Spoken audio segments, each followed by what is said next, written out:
Machine ఆన్లో ఉన్నంతసేపు ఆ ట్యాప్ ఓపెన్లో ఉండాలి మిషన్ సేమ్ దీనికి లాగే. తర్వాత ఇందులో ఒక లిక్విడ్ వేసుకోవాలి, ఎల్జీ లిక్విడ్స్ వస్తాయి, ఇప్పుడు అదే వేసుకోవాలి.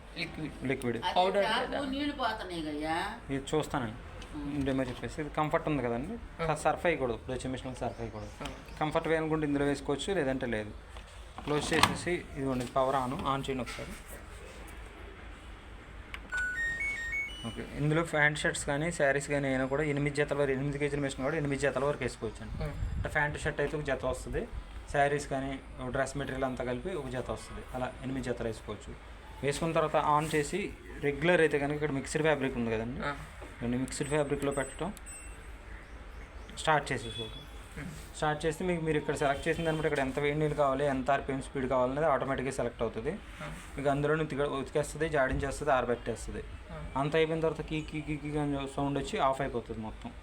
ఆఫ్ అయిపోయిన తర్వాత ఒక 2 మినిట్స్ ఆగి బట్టలు తీసేసుకోవడం.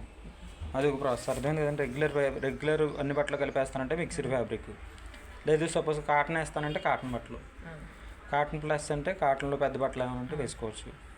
ఈజీ గేర్ అంటే పల్సన్ బట్టలు. అంటే దేంట్లో పెట్టినా ఉతకడం, జాడించడం, ఆరబెట్టడం అనేది కామన్. కాకపోతే సపరేట్గా వేసుకుంటే ఇవన్నీ వేసుకోవచ్చు, లేదంటే మిక్స్డ్ ఫ్యాబ్రిక్. సైలెంట్ వాష్ అంటే నైట్ మీరు పడుకున్నప్పుడు కానీ డిస్టర్బెన్స్ లేకుండా ఉండాలనుకుంటే సైలెంట్ వాష్ చేస్తుంది. ఎలర్జీ కేర్, బేబీ కేర్ అంటే చిన్నపిల్లల బట్టలు కానీ బాగా మురికి ఎక్కువ ఉన్న బట్టలు ఏమైనా వేసుకోవచ్చు, ఎక్కువ టైం వాష్ చేస్తుంది. Allergy care. డెలికేట్స్ అంటే పల్చని బట్టలు. ఊలు అంటే ఊలు బట్టలు ఏమైనా ఉంటే వేసుకోవచ్చు, ఊలు కానీ రగ్గులు కానీ స్వెటర్ కానీ అటువంటివి ఉంటే వేసుకోవచ్చు. స్పోర్ట్స్ వేర్ అంటే టీషర్ట్లు కానీ ఆడుకునే పిల్లలు ఏమైనా ఉంటే వేసుకోవచ్చు. క్విక్ 30 అంటే 1-2 జతలు ఉన్నాయి, త్వరగా అయిపోవాలనుకుంటే అయిపోతుంది. డ్యూటీ అంటే దుప్పట్లో. ఈ టబ్ క్లీన్ అనేది ఇంపార్టెంట్. చూడండి, ఎవ్రీ మంత్ ఒకసారి టబ్ క్లీన్ పౌడర్ అని ఉంటుంది. ఆ టబ్ క్లీన్ పౌడర్ వేసి స్టార్ట్ చేస్తే లోపల డస్ట్ ఏమైనా మొత్తం క్లీన్ అయిపోతుంది. టబ్ క్లీన్ పెట్టాలి. తర్వాత రిన్స్ అండ్ స్పిన్ అంటే ఓన్లీ జాడించి ఆరబెడుతుంది. అంటే మొత్తం ఉతకదు, బయట నానబెట్టి వేసుకుంటే కనుక కొంచెం జాడించి తక్కువ మురుకున్న బట్టలు జాడించి ఆరబెడుతుంది.